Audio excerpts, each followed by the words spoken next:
Marie Antoinette is choking on her cake today because in Donald Trump's world, it's cake or brazen grift and corruption for him and his billionaire buddies, and the gallows for the little guy. New reporting by the New York Times finds that even as Donald Trump is issuing pardons to his wealthy friends and donors at rates we've never seen before for crimes like wire fraud, bank fraud, insider trading, and money laundering, Donald Trump is devoting his energy to targeting small dollar fraud. The Times writes this, quote, as the White House expands its war on fraud, the Justice Department announced criminal charges in recent days against a new symbol of that battle, a food truck in Santa Ana, California. The new emphasis on small dollar fraud comes as the administration has issued pardons and commutations to white-collar convicts pulled back from pursuing criminal cases against multinational corporations and dropped high-profile charges against wealthy executives. One former federal prosecutor telling the New York Times that a food truck, quote, is not the kind of case you would typically see federal law enforcement resources being poured into. And that's resources being pulled from other areas. We're not seeing an increase in fraud prosecutions involving public companies, investment frauds, and the more traditional Wall Street prosecutions typically pursued by the Justice Department. Donald Trump letting his friends and donors off the hook isn't just making his friends and donors richer, it's making all of us poorer in the process. In one analysis by the California governor's office earlier this year, they find that, quote, victims and the public won't get back the nearly $2 billion that courts had ordered those criminals to pay as part of their sentences or were considering ordering when the pardons came in. And the Trump administration isn't stopping there. Axios reports this. The Treasury Department this week scrapped a key part of the federal anti-corruption law, the Corporate Transparency Act, that required anonymous shell companies and other firms to disclose their owners. All of this is a part of Donald Trump's effort to transform the American economy.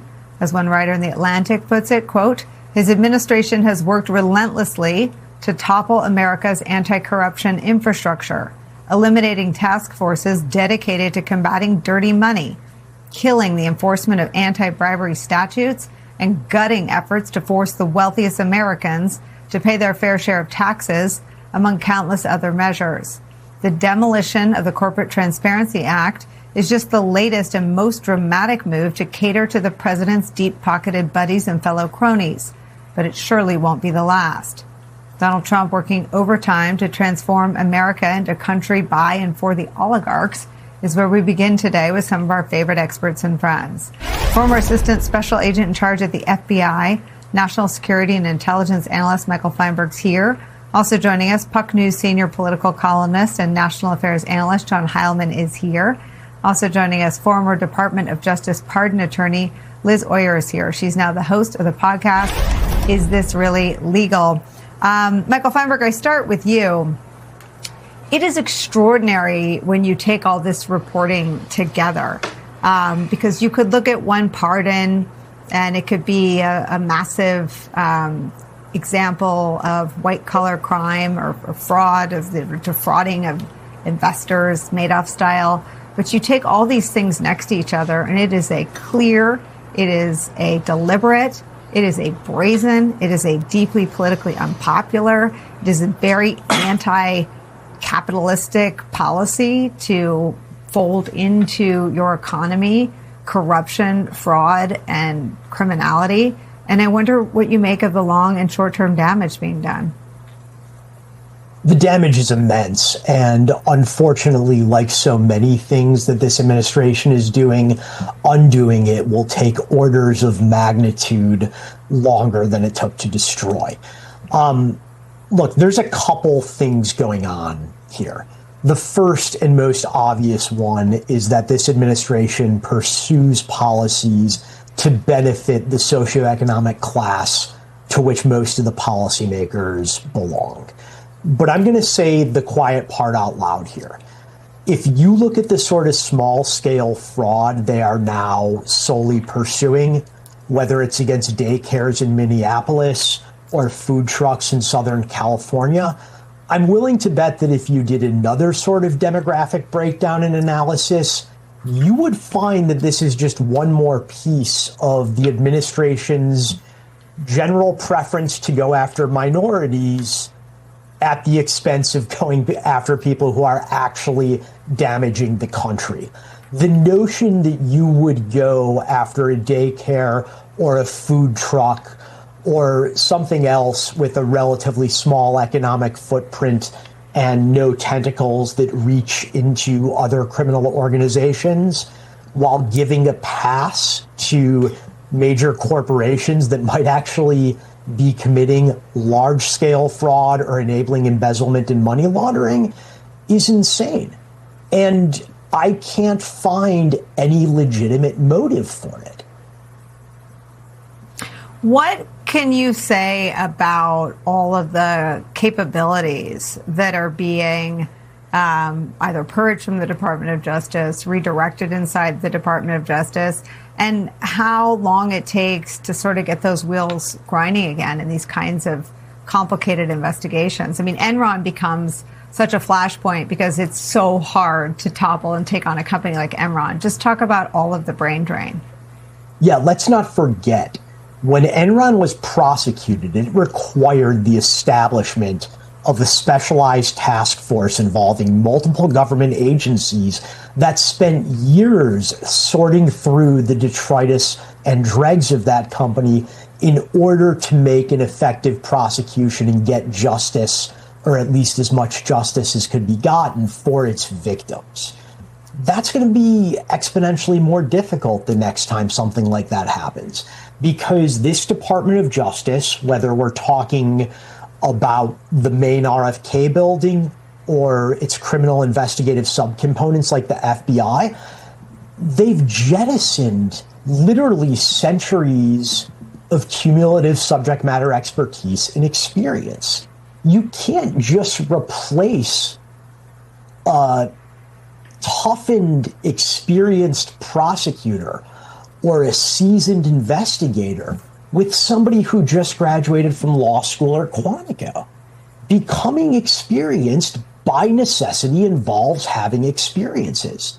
And when you're pushing people out simply because you want to replace them with loyalists, you lose all that. And it's going to take years to rebuild.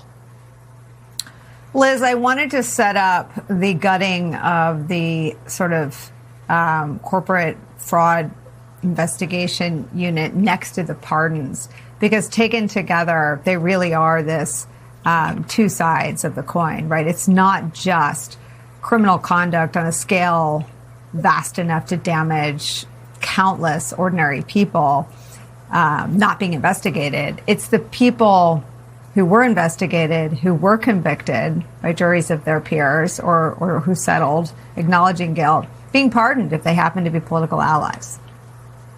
Yeah, the pardon power has become completely corrupted under Donald Trump. Essentially, he has wielded it to decide that the laws don't apply to certain types of people in whom he sees something of himself. He has actually granted pardons now to 3 corporations, which is literally unprecedented. There is no known example of any other president actually pardoning a corporation. He has also used the pardon power primarily to benefit wealthy individuals who have committed large-scale financial crimes and who owe tremendous amounts of money either to the victims of their crimes or to taxpayers. Donald Trump has walked away from prosecutions of those individuals using the pardon power, and his Justice Department has repeatedly dismissed major cases against wealthy individuals. The most recent example of that I've been following is an individual named Gautam Adani, who is one of the wealthiest men in the world. This week, charges were dismissed related to foreign bribery and fraud. His net worth is over $80 billion, and he apparently, according to reporting by numerous outlets, offered the Justice Department $10 billion, said that he would invest $10 billion in the United States in exchange for these charges being dismissed. The prosecutors said that's not why they ultimately dismissed them, but at the end of the day, the charges were dismissed against this incredibly wealthy individual over the objections of career prosecutors and investigators, and seemingly only because he had the ability to support and assist Donald Trump in his political agenda in some way, which is a total corruption and abuse of the discretion of the Justice Department. Liz, weigh in on Michael Feinberg's point about the cases that do seem to be getting department resources and leading to investigations and prosecutions are, in this example, a food truck. Another example that J.D. Vance talks about a lot is, I think, daycares in the state of Minnesota. Talk about the things that are being targeted. Yeah, the prosecutorial priorities of this administration are just overtly entrenching disparities that have long existed in the federal criminal justice system. I was a federal public defender for about 10 years, and the majority of my clients were low-income people of color. And those people have always experienced the unfairness of the criminal justice system because of disproportionate targeting with prosecutions and because of having less resources to defend those cases. This administration has essentially doubled down on those disparities, which other administrations have tried to alleviate and ameliorate through prosecutorial policies. But Donald Trump does not care one bit about who he is targeting disproportionately and how his prosecution policies affect communities of color, low-income communities, communities with large immigrant populations. I mean, those are the people that he ultimately does not care about at the end of the day. And he is pursuing political objectives by disproportionately prosecuting people in those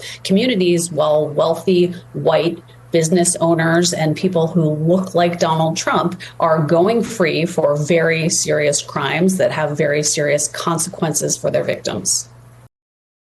As we mentioned a bit earlier, we are tracking breaking news at the U.S. Supreme Court. President Trump is asking justices to allow him to continue construction on the White House ballroom. MS Now's Fallon Gallagher enters our group chat unexpectedly. Fallon, we were expecting this to happen. You may not have been expecting to cover it just now. So walk us through what's going on. Yeah, this is one of the least surprising emergency applications that we've gotten from this president. He, of course, signaled last week after the appeals court upheld a lower court's block on the ballroom that he would appeal to the Supreme Court. He filed this emergency application today. This comes 1 week after the appeals court in a 2-1 ruling upheld the lower court order's block. And that block specifically bars all above ground ballroom construction, but allows below ground national security related construction to continue. Now, what's really interesting here is that once this case got to the appeals process, the Trump administration shifted to making this more about national security. Of course, this came shortly after that shooting that happened at the White House Correspondents' Dinner. They're now citing other things that have happened since, including the foiled terror plot on the UFC fight at the White House. And of course, this is really interesting, and specifically in this Supreme Court application, they're now citing that July 8th incident, which caused him to switch Air Force Ones in that catering cart. They're saying that this ballroom is critical for his national security, the ballroom itself. But the hitch here is that this has always been about congressional authorization. And that is what every single court has said at each step of the way. He can have his ballroom as long as he gets that proper congressional authorization. But now this is going to be a question for the Supreme Court to decide. And Fallon, what do we know about the potential timeline here for the justices? Yeah, this moves fast. So this is one of those emergency applications. Sometimes they'll rule, they might deny it right away. I would expect this one, they'll set some sort of briefing. They'll request a response from the plaintiffs in this case. That usually takes about a week or so. They'll set a deadline for that. Usually then the administration will reply. And then after that, they can rule at any time. Sometimes that ruling will come within hours of that final response. Sometimes it takes a while. I want to remind you that we are still waiting for the Supreme Court to rule on an emergency case involving the president's elections executive order that would order that citizenship list for people to receive mail ballots. That's been fully briefed for over a week now, and we still haven't gotten a ruling on that. So it is flexible, but much faster than a typical Supreme Court case. Of course, those come on regular decision days, so this could happen at any time. A masterful pivot, Fallon. Thank you so much for the deep dive on that after you've been covering Luigi Mangione all morning. David, national security concern, the ballroom, much ado about a ballroom. The judge in the beginning of this case is allowing the construction of a bunker for the president. There was one before, the East Wing was torn down. And so that national security problem is being addressed. And I just want to say more broadly, what the president is doing here is just pushing back against every other branch of the American government. He sort of lost at the Supreme Court earlier on a variety of issues, and he keeps going back at the court and expecting them to rule in his in his favor. And just lastly, and I'm sorry it's pedantic, but like social studies, if the president wants to build a ballroom, he can go to Congress and they can enact a bill. He had a majority. He had the big, beautiful bill. He chose not to include it. That's the way our, three co-equal branches of government work under American democracy. So I think it's a false argument that this is about national security. This is about the president wanting to build his ballroom without Congress's approval. Yeah, exactly. As Fallon said, this is about congressional authorization. I do want to get to more information that we're learning about the Trump administration's no-bid contracts. The New York Times is reporting that starting last fall, the Department of Homeland Security spent over $460 million in no-bid contracts on 10 airplanes. They're used airplanes. The Times says, quote, that was an enormous price tag, but the department said it had no time to consider other offers. The planes were needed urgently for deportation flights. But since then, the department has barely used this new fleet for deportations or anything else. David, quickly give us your take on this purchase. Fantastic reporting by the New York Times. I'll always cheer for journalists. And you just have this contradiction, and I want to let others weigh in on this, where you have a Republican president in not engaging in capitalistic competitive bidding, simply, these direct bids. The same thing happened with the reflecting pool. It was a no-bid contract. A contractor, he had worked with before privately. The Mar-a-Lago pool guy. And they did a terrible job. Okay, so Tim, and internal That's government. true, by the way. That was who he gave the contract to, was his pool guy. It's Republicans wasting taxpayer money, and the Democrats have done that in the past, to be fair. And the Democrats didn't run the Pentagon well in terms of drones. I meant to say that earlier, but it's astonishing that a Republican president is engaging in so much of this. Well, and the thing that ties all these things together is Trump uses national security / national emergency to justify acting unilaterally, whether it's imposing tariffs or deporting migrants from U.S. streets or building a ballroom that is a vanity project. Whatever it is, he understands that it allows him, in theory, to override congressional powers of the purse and powers of approval. That's why he's doing it. And secondly, again, they're very poor stewards of American taxpayer dollars in this administration. Those DHS jets, I'm assuming that contract was entered into during Kristi Noem's tenure. We know that she spent flagrantly for things that maybe you shouldn't be spending on when you're running a federal agency, just like Kash Patel, just like the president. They're not responsible with other people's money, and they're not managing the government effectively through it. And they're using national security as a blanket for allowing them to say they can do whatever they want to. Lizzie, this is clearly not the first time we've seen a no-bid contract. You mentioned the Mar-a-Lago pool guy, but there's also the $7 billion for 11 icebreaker ships. We also saw the fiasco with the reflecting pool. We have seen this with the ballroom itself. The no-bid contract for the ballroom is valued at $500 million. What is going on here? Why is the Trump administration circumventing the normal process whereby corporations would bid out for the privilege of building these things? Because it wants to. Because money matters to them on a more personal, granular level. I mean, Tim has written about the president for decades.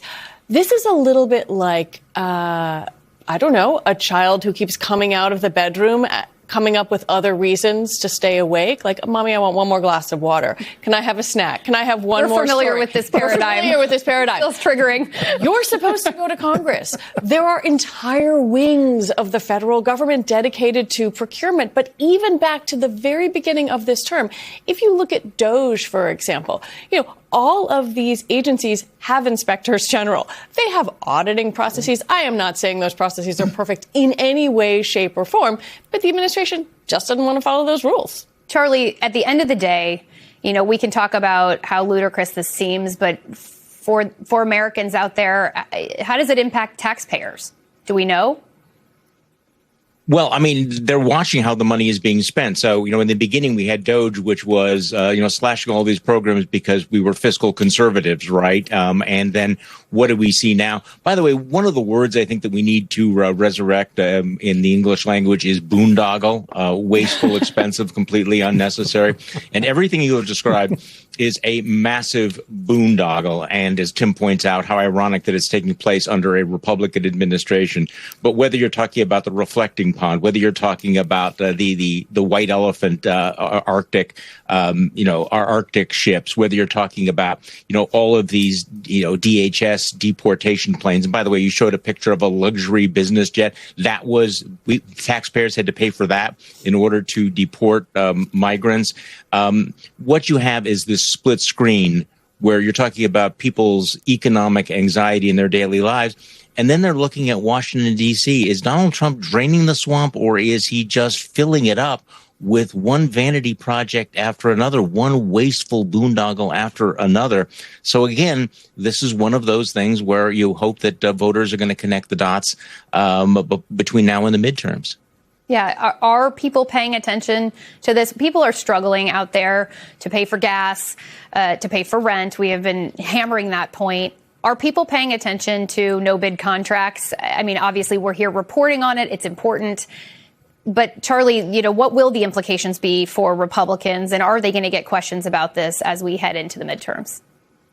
Well, they ought to. Reporters ought to ask questions about this. This ought to be in ads. And the fact is that the average voter, even the average MAGA voter, can understand something like they spend $464 million on planes that are just sitting there. They can understand spending billions of dollars on icebreakers that have no actual purposes. Well, in my conversations, when you say, how do you feel about spending $900 million on a new ballroom or spending millions of dollars on the reflecting pond? People understand waste, and these numbers are comprehensible. So here's again, another job for Democrats. Bring it up. Talk about it. Challenge the Republicans when they claim that they are fiscally conservative. Challenge them when they claim that they are prudent. They're prudent, handlers of public wealth, because these are all vulnerabilities, and they go to this whole question of, is Donald Trump, does he think about people like you? Is he concerned about your problems? Or is, as Maggie Haberman has reported, does he spend 70% of his time thinking about monuments about himself rather than how to improve your life? MS Now spoke exclusively with the wife of the sailor who actually jumped off the ship last week. She says he was in the water for about an hour before he was rescued and then medically evacuated off the ship. The wife said she was not contacted by Navy officials about the incident until 4 days after it happened. She learned about what she described as a suicide attempt after one of her husband's friends on the ship messaged her that someone from his squadron went overboard, she said. Later, that friend told her it was indeed her husband, according to messages reviewed by MS Now. Now, the wife said she had not been able to stay in regular communication with her husband, who is a 19-year-old aircraft mechanic on his first deployment, because the internet signal on the ship was unstable and inconsistent.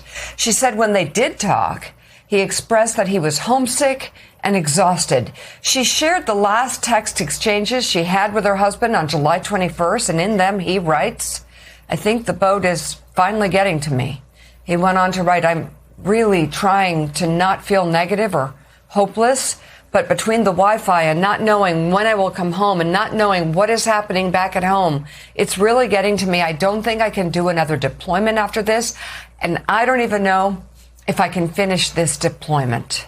Here is some context about the strain on the service members. The Lincoln left its home port of San Diego on November 21st. The ship has only stopped twice, once in Guam in December and on July 7th when it briefly pulled into Oman, keeping the crew at sea for more than 200 continuous days. The Wall Street Journal has new reporting. The U.S. military is preparing to replace the U.S. Abraham Lincoln with the USS George Washington, which has been operating in the South China Sea, but officials at this paper spoke to did not give any timeline for when that could happen.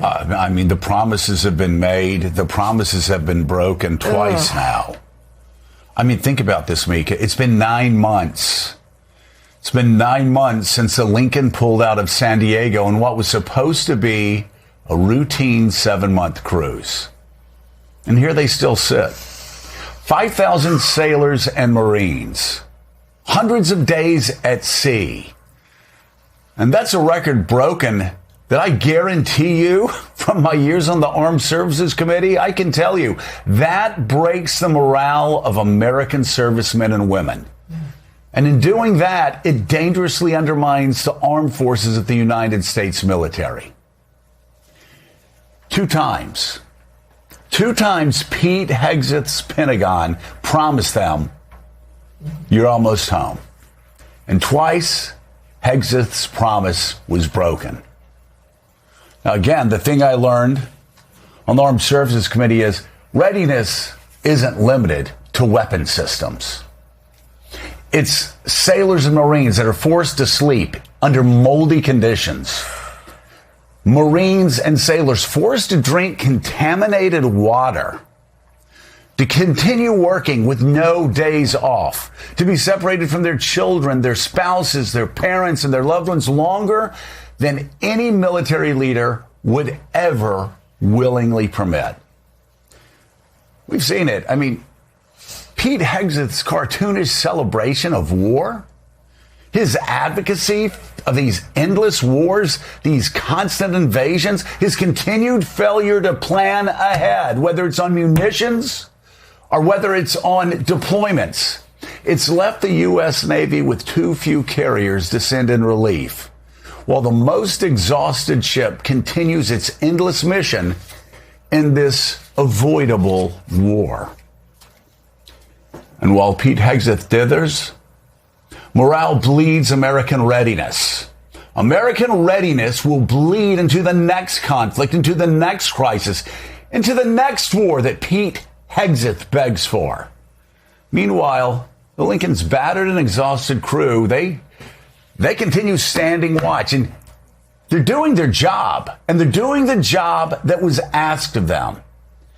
Even if the Secretary of Defense that they ultimately answer to is simply not.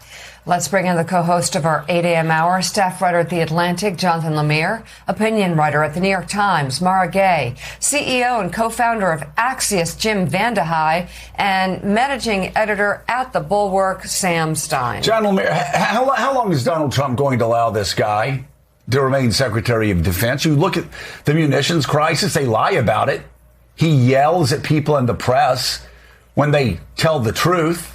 He thinks he can scream and yell and lie and bluster. He's kicked out any real reporters from the Pentagon, but he can't run from the truth. This guy doesn't know how to do deployments. He doesn't know how to manage munitions. He doesn't know how to have his military, the greatest military on the face of the earth, fight a war that he begged the president to get into. John, how much longer is the president going to dither and allow this guy to make him look weak and ineffective?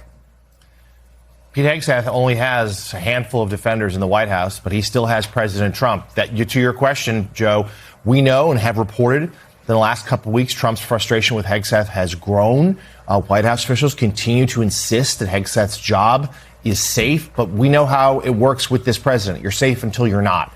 And as these unending bad headlines add up about the state of the war, and in particular the military's preparedness and the state of that aircraft carrier, one has to wonder how much longer Trump's patience will last. And we should note the munitions crisis we've discussed at length this week about the defense, these interceptors. They're down significantly. That right now, U.S. does not believe we have the ability to adequately defend our bases and allies in the region. I mean, and don't even mention like Asia, were there to be an incident there. Also, Washington Post reporting the U.S. military has lost roughly 25% of its Reaper drones. So that's another piece of the arsenal that's been depleted because of this war. And Joe and Mika, just yesterday, Secretary Hegseth, we're talking about this aircraft carrier having record long deployment. Just yesterday, he was asked about how long this naval blockade might go on. And he says, we can hold it as long as we need to. And then he used the word indefinitely, suggesting that this naval blockade and therefore assets of the U.S. Navy could be in that region indefinitely. So the very sort of forever war that President Trump repeatedly campaigned against over the last decade, his Secretary of Defense right now floating that idea that there could be a forever war in the Middle East now. And as Jonathan just mentioned, there's new reporting this morning on the depletion of United States weapons stockpiles amid the Iran war. The Washington Post cites 3 officials familiar with the matter who say the U.S. military has lost roughly 25% of its Reaper drones. The aircraft, which are used to conduct surveillance and targeted strikes, have seen heavy use around the Strait of Hormuz, but are seen as easy targets for Iran's military and its regional proxies. The Reaper can cost between $30 and $50 million, with the potential taxpayer cost of recent losses coming in at $1.3 billion for that weapon system alone. The aircraft is just one in a long list of U.S. weapons and munitions drained by this war. Meanwhile, the Trump administration continues to emphasize economic pressure on Iran. Here's what Treasury Secretary Scott Bessent told Newsmax last night. Watch this space for more announcements coming next week, because we are going to apply measures like have never been seen in the history of economic isolation on a country. It will be a combination of economic isolation like the world has never seen before, and the continued blockade in the Strait of Hormuz that will keep anything from going in or out of the Iranian ports. So glad he was all right after being put on the decoy plane. Yeah. Didn't make the cut for the bakery truck. No, he didn't. So anyway, Jim VandeHei, going back to the Armed Services Committee and what we always obsessed over all the time, Democrats and Republicans alike on the Armed Services Committee when I was there, the American military's ability to fight a two-front war. We always felt we had to have enough munitions. We had to have enough weapons. We had to have enough carrier groups. We had to be prepared to fight a two-front war. The United States has been fighting this one-front war. Mainly, we're the side that's shooting without them shooting back that much. And we're talking about Iran, not China, not Russia. We're talking about Iran, and yet we didn't even plan for this. We're running out of munitions. We've got troops on rotations that are going to crush morale, that's going to crush readiness, that's going to bleed into the next conflict. What's going on here? Yeah, again, we've talked about this for a month. This was all foreseen and foreseeable. The president was warned by all of his advisors that all the scenarios we keep talking about on this show could and would likely happen, that the Iranian regime wouldn't just buckle, that it would fight back, that they're not motivated by worrying about economic sanctions. Their economy has already collapsed. So then when you go into this war and you send these wobbly signals about whether it's working or not working, imagine being the Secretary of Navy trying to figure out, okay, when do I have to rotate deployments? Imagine being the commander of that ship. One day it seems like it's done. The next day it seems like we'll be there forever. Then the obvious outgrowth of that is what you talked about at the top of the show. My dad loves a saying, prior planning prevents piss poor products. Same thing with performance. And you're seeing it because there isn't a plan. There's no direction to give these. And he likes Hegseth. Yes, there's a lot of people around him who don't like the defense secretary. He likes him because he does not push back, because he defends everything that the president does, that he says it's always part of the plan, that he'll go after the press, that he'll purge people that don't look like him outside of the military, regardless of what their qualifications are. He's doing what he was asked to do. Kentucky's Democratic Governor Andy Beshear is joining us now. Mr. Governor, I appreciate your making time to talk to us. You just heard the Vice President, J.D. Vance, say that keeping gas prices down, that's the number one goal in the Iran war. He says the number two goal is ensuring Iran never gets a nuclear weapon. Governor Beshear, are you clear on what the administration's objective is here? No, and neither is the administration. If the goal is cheap gas, they caused the price of gasoline. They started this war with Iran. Before Trump and Vance's decision, the Strait of Hormuz was open. Iran didn't think that it could control it in the way that it currently is. All they've done is created a stronger Iran, skyrocketed the price not just of gasoline, but of diesel. So every farmer in America is also feeling it. The American people, just with the cost of everything being so high, need to know the price of gas you see every day is 100% the president's fault. And, sir, among those who should be pushing for answers on Iran, of course, your senior senator, Kentucky's senior senator, Mitch McConnell. It was last Thursday, now 8 days ago, that he was released from rehab. Have you received any new information on his condition or how soon he will be back to work on behalf of the people of Kentucky? I've received absolutely nothing, and that's the same that the people of Kentucky have received. This is why the Senate feels broken. These guys don't think that they have a boss when the people of Kentucky are their boss. They don't feel like they're accountable whatsoever. It's Mitch McConnell not showing up for work for 2 months and refusing to call into one news show or create one video for the constituents that he's supposed to serve. But then it's also the Republican leadership. John Thune saying it's not his job to determine if Mitch McConnell even has the capacity to continue, that's somehow just between the people of Kentucky and him. And while Mitch McConnell won't show up for his job, Congress won't do their job. They won't stop the president from unlawful tariffs that are raising the price of groceries. They won't push back on this war of choice in Iran, which has skyrocketed the price of gasoline. They won't stop these terrible cuts to food assistance and have actually supported the president in the big, ugly bill that's shuttering rural hospitals. Mitch McConnell won't show up for his job, but I really wish Congress would do theirs.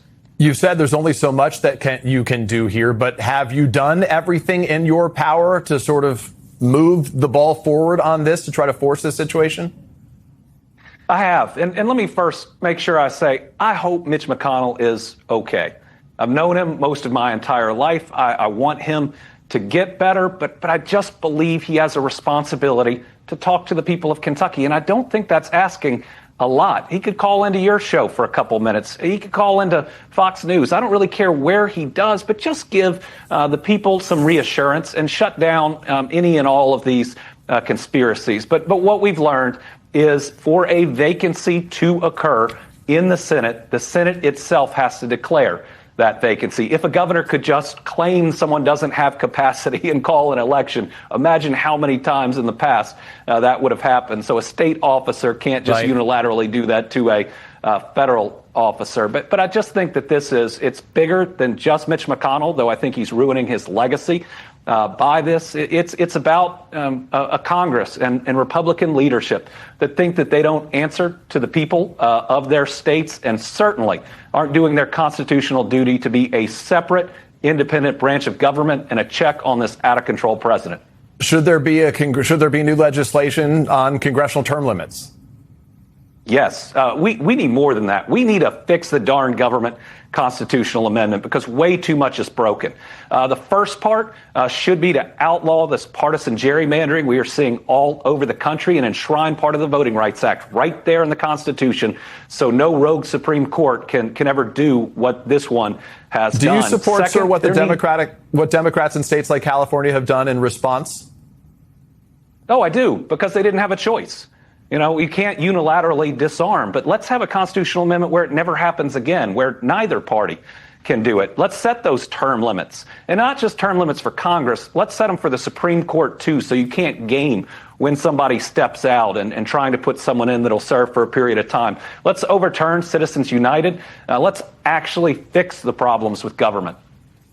Governor, let me ask you, you're chair of the Democratic Governors Association right now. We're 3 months to the midterms, even less than that, as you know well. Obviously, there is broad disapproval of the way Donald Trump has handled his time in office this second term. But Democrats, according to recent polling, the number has their approval as a party at roughly 41% right now. What do you believe is the cause of that?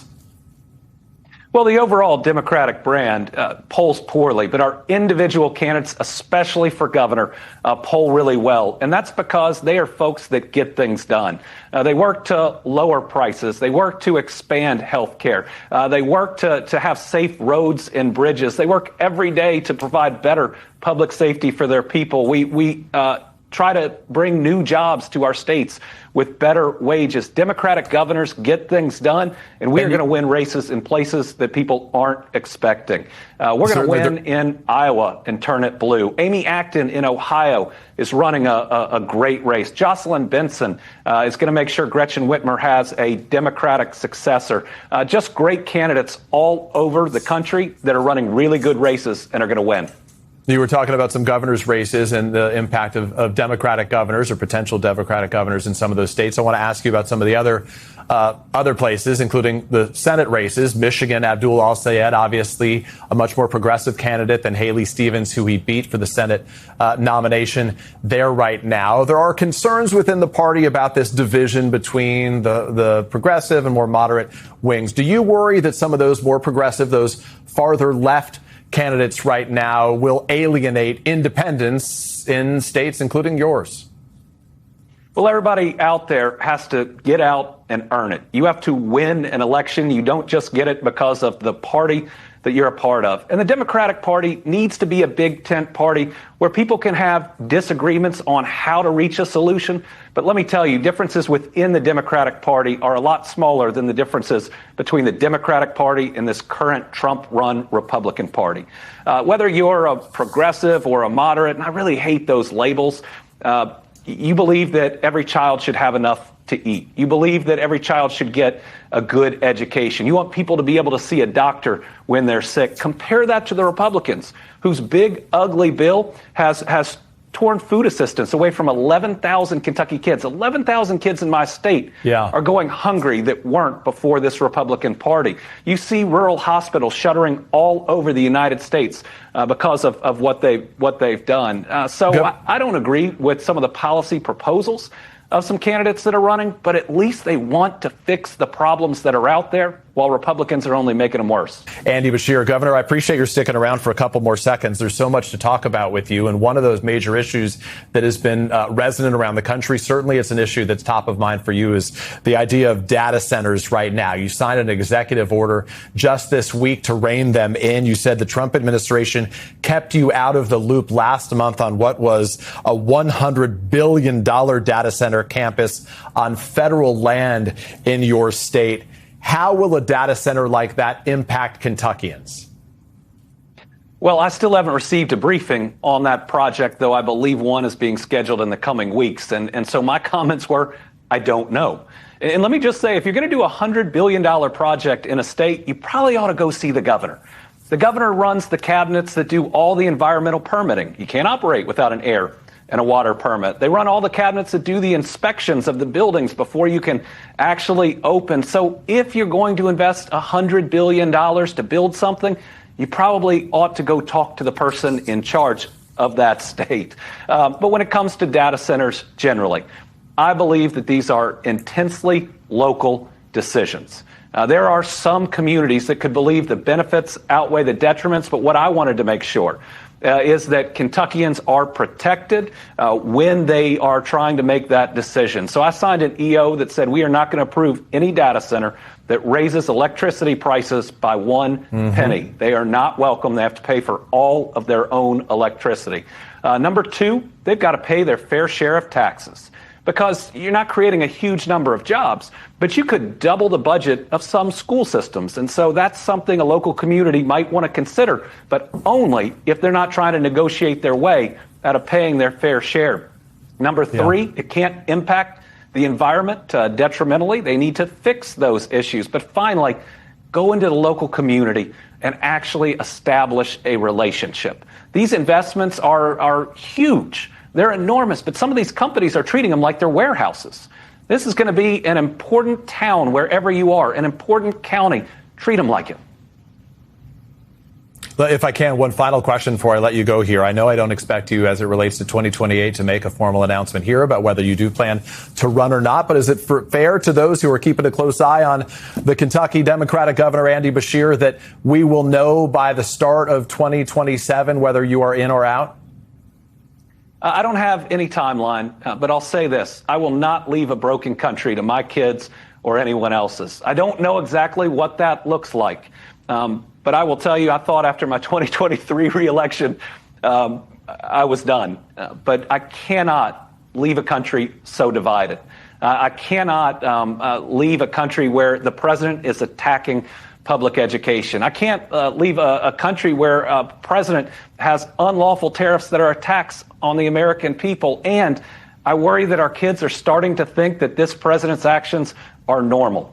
So I'm going to be in this fight one way or another, making sure that we can provide the same type of stable United States of America that is the leader of the free world and not the bully on the playground to our kids and grandkids. Governor Andy Beshear, the Democratic governor of the great state of Kentucky. Governor, I started my career in Lexington, Kentucky there, 27 News First. I got plenty of old friends still in your community, so please say hi to everybody there. I hope next time we can have this conversation in person. I appreciate your time. I'll do it, and congratulations on the show. I'm grateful for you and for your time today. Thanks so much.